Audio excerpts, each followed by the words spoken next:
안녕하세요. 나랑 이서원입니다. 안녕하세요. 이건우입니다. 선생님, 저는 가끔 선생님과 제가 공통점이 뭔가 생각하면 많이 떠오르기도 하는데요. 공부라는 두 글자에 있어서 공부? 공부하는 사람, 더구나 평생 공부하는 사람, 즐겨 공부하는 사람, 이런 걸로 공통점을 좀 엮고 싶은 마음이 생기는데요. 제가 대학원에서 최근에 왜 공부를 하는가를 두고 한 1시간 넘게 이야기를 대학원생들하고 나눴습니다. 근데 그 중에 최고의 답이 있었는데 멍청하게 살지 않으려고. 예, 저는 그게 어떤 대학원생들의 어려운 말보다 정말 간단하면서도 그렇구나 하는 깨달음을 줬어요. 누가 얘기했는지 좀. 네네, 굉장히 젊은 친구였는데 이제 뭐 20대 후반 정도 됐을까요? 그런데 멍청하게 살지 않으려고 하는. 현대판 소크라테스.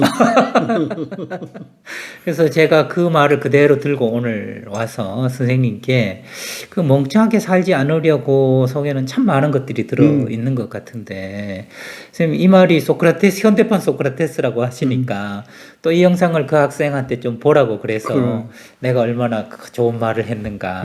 근데 선생님 또 이런 생각이 듭니다.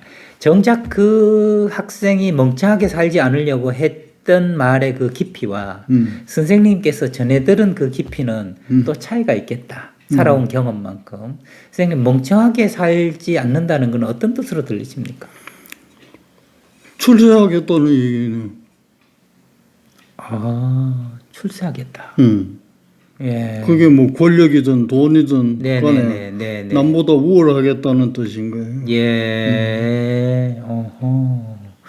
뭐 사실 여러 가지로 해석될 수 있지만 선생님은 이제 세간 출세간의 시선에서 한번 풀이를 해주셨는데 우리가 보통 분수라는 말도 그렇지만 출세라는 말도 너 출세했네, 너 출세하려고 이러면서 약간 비아냥한다든지 나 출세했다 그다지 좋지 않게 우리가 고깝게 듣는 경우가 많기 때문에 출세라는 것도 어떻게 보면 세상에 나가는 건데 우리가 생각하는 출세는 돈, 명예, 권력 이런 것들을 탁 특히 세 가지 하나 잡으면 남부럽지 않게 사는 걸 출세라고 할 수 있는데요.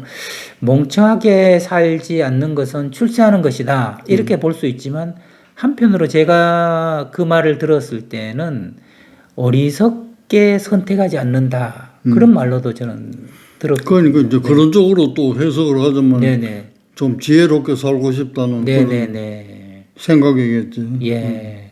그럼 뭐 그 멍청하게 살지 않기 위해서는 여러 가지가 있을 수 해석이 여러 가지가 있을 수 있는데 선생님이 출세하려고 하신 말씀은 조금 더 선생님 말씀을 듣고 싶다. 어떤 또 의미를 담고 하신 그거는 시대에 따라서 이제 출세라는 개념이 다르잖아요. 가까운 조선조 시대만 해도 신분 상승하는 제일 첫째 방법이 뭐예요? 과거에 응시해서 과거 급제해가지고. 맞아요. 네. 이몽룡처럼. 그렇죠. 의사출동하면 그러면 신분이 달라지는 거예요. 그러면 국왕이 또 하사하는 하사금도 달라져. 그러니까 모두 그걸 하려고 하는 거예요. 그 지금도 그런 게 마찬가지라고 생각해요. 그 다음은 돈이죠. 그렇죠. 이런 자본주의 사회를 살자면은 돈을 돌같이 봐가지고는 내가 어저께 인터뷰할 때 열쇠를 열고 어떻게 경영할까 이거 할 때 내가 분수를 알아준 것도 내가 나를 기준으로 해서 내가 이 얘기한 거야. 하고 나니까 내가 실수했구나. 왜 실수했냐면 나는 돈이 뭔지를 모르고 컸어. 평생을. 그런데 이서원 선생은 경제학과 나온 사람. 이 경제학과 나온 사람 보고 말이지. 돈도 모르는 사람이 충고를 이거 잘못했구나. 전혀 잘못하지 않으셨고요. 경제학 나와도 선생님보다 돈을 더 모르는 저도 있습니다. 그러니까 이제 이런 자본주의 사회에서 살려면 우리가 갖춰야 될 소셜 미니멈이 있어. 소셜 미니멈. 우리가 어릴 때는 냉장고 없어도 다 살았어요. 샘에 수박 담가놨다가 건져서 먹으면 되고 그랬는데 요새는 냉장고 없으면 살 수 있나요? 네네네. 그다음에 자동차. 네. 이거는 제벌이나 타고 다니는 거지. 타고 다닐 감이 못 되잖아. 네네. 지금은 없는 게 이상해. 그만큼 소셜 미니멈이 올라간 거예요. 네네네. 소셜 미니멈이 올라간다는 것은 경제가 더 탄탄해야 된다는 얘기. 그렇죠. 네. 내가 아무리 차를 갖고 싶다고 해서 차 살 돈이 없으면 어떡해. 그렇죠. 못 사죠. 그러니까 그때하고 지금하고는 다른 거예요. 네네네. 그때는 사치품이지만은 지금은 필수품인 거예요. 이제 그게 달라지니까 그걸 못 따라가면 살아갈 수 없잖아요. 네. 그러니까 못 따라간다면 멍청한 거죠. 그러네요. 이제 그건 멍청하다는 해석을 이제 돈에도 할 수 있고 권력에도 할 수 있고 뭐 관계에도 할 수 있고 모든 걸 포함하는데 예, 많은 사람들의 그런 기본적인 욕구 가운데 그 칼렌 호나이가 10가지 적어 놓은 게 있어요. 네. 그 중에 보면 권력에 대한 욕구, 그 다음에 그 돈에 대한 욕구, 뭐 명예에 대한 욕구, 뭐 이런 게 저기 있어. 있는데 그 돈하고 권력은 안 빠져요. 어느 사회나 어느 시대나. 어느 사회나. 이제야 선생님 해주신 말씀이 좀 시원하게 이해가 되고요. 제 제자 중에 선생님 식당을 오래 하신 분이 있어요. 무슨 식당 먹는 식당을 오래 한 분이 있는데 제가 궁금한 게 뭐냐 하면 식당 같은 데 가면 1인분은 안 주는 게 있어요. 그렇죠. 2인 이상 이렇게 돼 있단 말이에요. 그래서 제가 그분한테 물었죠. 그런 식당이 많더라. 그래서 꼭 뭐 고기나 뭐 시키러 가면 회나 2인 이상 이렇게 돼 있어서 1인만 주면 안 되냐 반값으로. 그랬더니 그분 하시는 말씀이 최소 비용이 안 떨어진대요. 그래서 소셜 미니멈처럼 그 음식을 팔 때도 1인한테 팔면 이건 미치는 장사라는 거죠. 2인 이상 팔아야 이게 남는 장사가 된다는 거죠. 그것처럼 그래 1인분이나 2인분이나 네. 노력이 똑같고 시간도 똑같고 그런 거예요. 네. 똑같은 시간, 똑같은 노력을 해서는 최대 이익을 얻자면은 2인분이 가야 된다. 그런 논리인 거지. 그렇죠. 그렇죠. 그러니까 이게 그 제자 이야기가 이제 재밌게 떠오르면서 소셜 미니멈이라는 것은 돈이든 권력이든 명예든 간에 그 소셜 미니멈이라는 거는 가져야 그래도 내가 좀 스스로 비참하지 않게 그렇게 살아갈 수 있을 텐데 그걸 갖추려면 선생님 말씀을 통해서 이해하게 된 것은 돈, 권력, 명예를 가지기 위해서는 멍청해서는 못 가진다.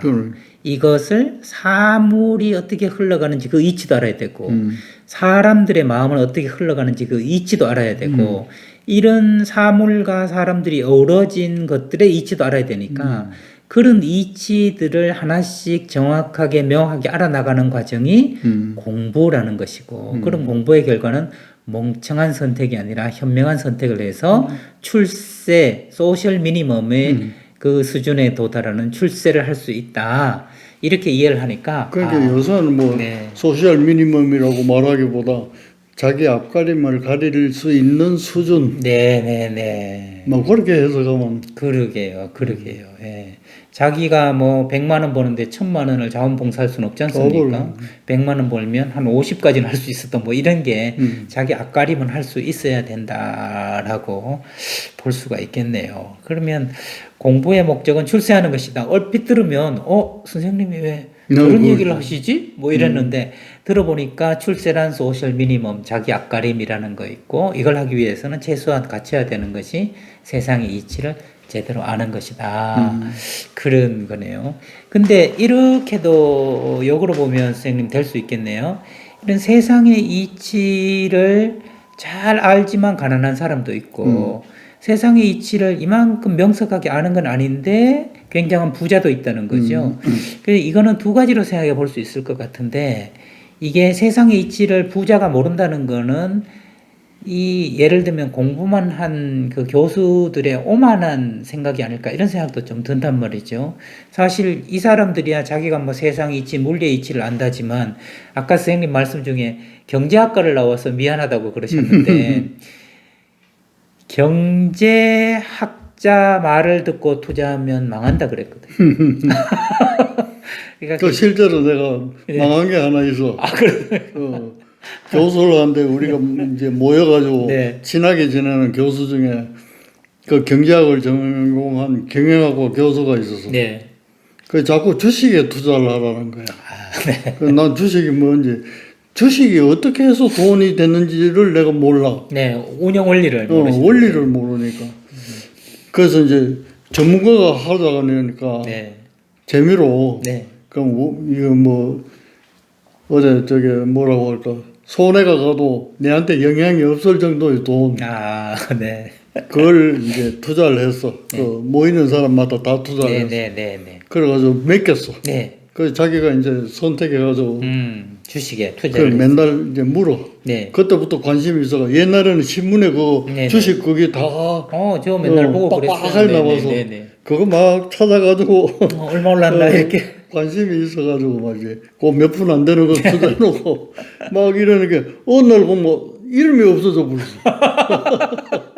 회사 자체가 날아가 버렸어. 그래서 야. 내가 물어서 그 친구가 뭐 물으니까 네. 잘 되다가 뭐 어째 돼가지고 아이고, 그래 아이고, 됐대. 아이고, 참. 그래서 우리 모이는 친구들이 모두 막 네. 농담으로 네. 경제학 공부했다 하면서 말이지 새로 공부해오라고 아. 그렇게 막 놀린 적이 있어. 네. 선생님, 경제학에 대해서 이런 정의가 있어요. 그때 선생님 이 정의를 아셨으면 투자를 안 하셨을 거예요. 경제학이란 내일 이렇게 된다고 얘기하고 내일 가서 왜 그렇게 안 됐는지 해설하는 학문이 경제학이 되고 그랬어요. 나는 그 원리를 네. 알았어도 투자를 했을 거예요. 왜 그러냐면 네. 친한 사람끼리 모였거든. 아, 네. 그러니까 그거는 이제 장난 삼아 네. 돈이 날라가도 뭐 네, 네. 날라간지 아닌지 그런 정도의 액수. 네, 네. 돈이 붙어봐야 뭐 얼마 붙지도 네, 않는 네, 거. 네. 근데 내가 아는 한 분이 있는데 그 맨 경제학을 네, 하시는 분인데 그건 참 잘하는 것 같아요.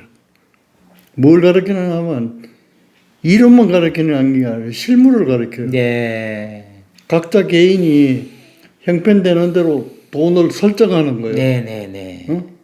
이수원 선생 100만 원, 나는 200만 원, 뭐 이래 설정을 해놓으면 네. 그걸 졸업할 때까지 네. 자기가 선택해서 주식에 투자를 해요. 아. 그 투자해서 오르고 내리고 하는 그걸 가지고 왜 올랐느냐 그걸 분석해줘. 네. 분석해서 이러니까 여기 투자하라 이게 아니고 네, 네, 네. 각자가 공부한 대로 네. 찾아 들어가서 아하. 투자를 하고 예. 졸업할 때까지 그게 어떻게 붙고 뭐 없어지는가 네. 그걸 실감시키면서 그걸 공부시키는 뭐 교재로 삼다. 너무 현명해요. 현명하네요. 선생님 그 말씀을 듣고 보니까 제가 옛날에 하남에 가서 상담을 하다가 미국에서 주식을 공부한 사람을 만났어요. 그 사람 거기서 이제 박사까지 다 받았는데 미국에서 이 주식을 가르치는 거하고 한국에서 가르치는 게 정반대래요. 그래서 그 궁금하잖아요, 선생님. 그래서 한국에서는 어떻게 가르치고 미국에서는 어떻게 가르치느냐 하고 제가 물어봤더니 한국에서는 뭘 하면 따는가 그걸 가르친대요. 근데 미국에서는 반대로 뭘 하면 잃지 않는가 그걸 가르친대요. 그러니까 잃지 않는 걸 알려면 회사 사정도 알아야 되고 경제도 알아야 되고 이런 것들 알아서 여기에 하면 잃는다. 그러니까 잃지 않아야 된다. 그걸 가르치니까 오히려 더 따는 거를 상대적으로 할 수 있다 해서 야 이것도 또 공부법이구나. 그것도 재밌는 방법이에요. 네. 우리가 이과대학에서 공부할 때 전에서 한번 이 얘기했는지 몰라도 영상의학과 있잖아요. 엑스레이. 네. 1년 내에 배우는데 말이지. 네. 필름을 가지고 배우는데 네. 정상만 보여줘. 보이니까. 네. 우리는 이제 아픈 사람을 치료해야 되는데 네. 그렇다면 아픈 사람 필름을 봐야 돼. 네. 그거는 안 보여주고 건강한 필름만 계속 보는 중. 그 이상해서 이게 내가 교수가 되고 보니까 뜻을 알겠어. 네. 정상적인 것만 가르쳐놔도 병을 찾는 거예요. 그러겠네. 왜 그러냐면 정상에서 벗어난 뭐 점이라도 한 게 있으면 이상하다 이래 되는 거예요. 네. 그와 반대로 병리적인 것만 또 가르칠 수도 있어. 그러네요. 네. 정상은 안 가르쳐. 그러면 병리적인 걸 막 찾아도 암만 찾아도 없단 말이야. 네. 그러면 정상이죠. 아하. 그러니까 어느 쪽이든지 뜻이 있는 거야. 네. 그러네요. 우리가 근데 이제 조금 실리적인 거는 그 미국 사람들이 하는 게 낫겠네. 왜 그러냐면 다른 것만 가르치지만 네. 머리에 허파에 바람이 들어오죠. 그렇죠. 더 딸 것이다. 네, 더 딸 것이다. 복권에 투자하는 것처럼. 그런데 잃는 걸 배워버리면 네. 그걸 반면 걸고 삼아가지고 굉장히 잃는 대로 건방은 가질 않는 거예요. 네, 신중할 그러니까 수 오히려 그게 낫겠네. 네. 선생님, 우리는 왜 공부하는가? 정말 오늘 저는 근사한 답 말고 실제 가슴에 와닿고 뼈 때리는 말씀을 알았어요. 출세하기 위해서 한다. 그러기 위해서는 제대로 이치를 알아야 되고, 이치를 아는 방법은 미국식, 한국식, 아까 실무를 가르치는 것처럼 다양할 수 있지만, 결국 공부란 세상의 이치를 잘 알아가는 과정이다. 그래서 너 자신을 알라, 분수를 알라, 그것까지도 모두 공부에 포함되는구나. 그래서 우리는 사실은 책을 보든 안 보건 그런 공부를 평생 하고 있다. 그 말씀으로 오늘 선생님과 대담은 정리를 할까 합니다. 열심히 공부하시는 여러분, 다음 시간에 또 뵙도록 하겠습니다. 다음 시간에 뵙겠습니다. 감사합니다.